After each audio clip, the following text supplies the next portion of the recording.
कथा के बिना अधूरी है गोवर्धन पूजा। गोवर्धन पूजा को हिंदू धर्म में विशेष रूप से महत्व दिया जाता है। ऐसी मान्यता है कि इस दिन गोवर्धन की कथा के बिना पूजा अधूरी होती है। हमारे देश में दिवाली के उत्सव में एक सबसे खास पर्व होता है गोवर्धन का।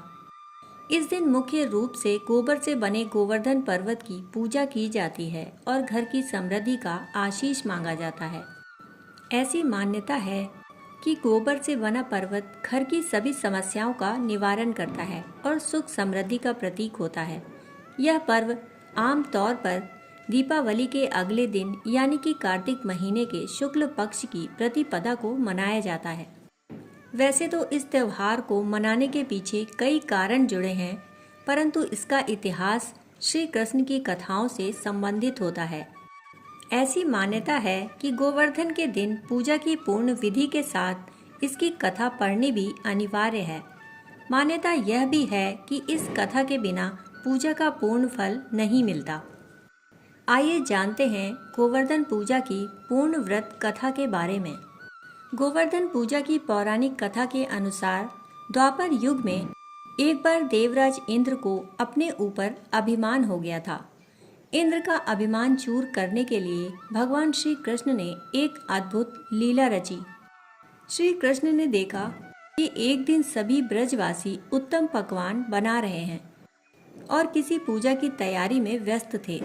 इसे देखते हुए कृष्ण जी ने माता यशोदा से पूछा कि यह किस बात की तैयारी हो रही है। श्री कृष्ण की बातें सुनकर यशोदा माता ने बताया कि इंद्र देव की सभी ग्रामवासी पूजा करते हैं, जिससे गांव में ठीक से वर्षा होती रहे और कभी भी फसल खराब ना हो और अन्न धन बना रहे। उस समय लोग इंद्र देव को प्रसन्न करने के लिए अन्नकूट चढ़ाते थे। यशोदा मैया ने कृष्ण जी को यह भी बताया कि इंद्र देव की कृपा से ही अन्न की पैदावार होती है और उनसे गायों को चारा मिलता है। इस बात पर श्री कृष्ण ने कहा कि फिर इंद्र देव की जगह गोवर्धन पर्वत की पूजा होनी चाहिए, क्योंकि गायों को चारा वहीं से मिलता है। इंद्र देव तो कभी प्रसन्न नहीं होते और ना ही दर्शन देते हैं। इस बात पर ब्रज के लोग इंद्र देव की जगह गोवर्धन पर्वत की पूजा करने लगे। यह देखकर इंद्रदेव क्रोधित हुए और उन्होंने मूसलाधार वर्षा शुरू कर दी। इंद्रदेव ने इतनी वर्षा की कि उससे ब्रजवासियों को फसल के साथ काफी नुकसान हो गया।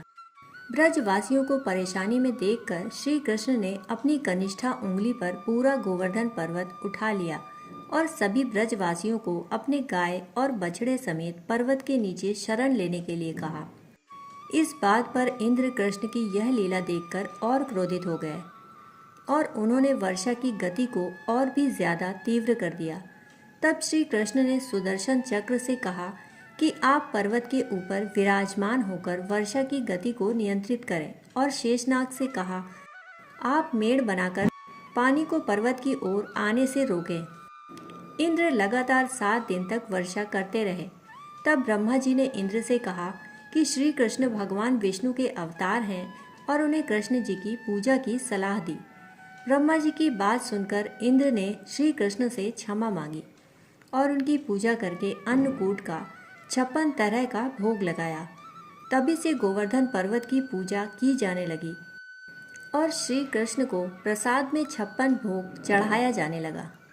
ऐसी मान्यता है कि श्री कृष्ण को गायों से अत्यंत प्रेम था और वो गायों तथा बछड़ों की सेवा किया करते थे। यह भी माना जाता है कि गाय का गोबर अत्यंत पवित्र होता है, इसलिए इसी से गोवर्धन पर्वत बनाना और इसका पूजन करना फलदायी माना जाता है। इस दिन गोबर से गोवर्धन पर्वत की आकृति बनाई जाती है और इसके चारों कोनों में करवा की सीकें लगाई जाती हैं। इसके भीतर कई अन्य आकृतियां भी बनाई जाती हैं और इसकी पूजा की जाती है। ऐसा माना जाता है कि इस दिन जो भी गोवर्धन की इस कथा का पाठ करता है और श्रद्धा पूर्वक गाय के गोबर से बने पर्वत की पूजा करता है, उसकी सभी मनोकामनाओं की पूर्ति होती है। दोस्तों, कहानी सुनने के लिए आप सभी का बहुत बहुत आभार। फिर मिलते हैं ऐसी ही एक कहानी के साथ। तब तक के लिए धन्यवाद। आप सभी को गोवर्धन पूजा की अनेक अनेक शुभकामनाएं।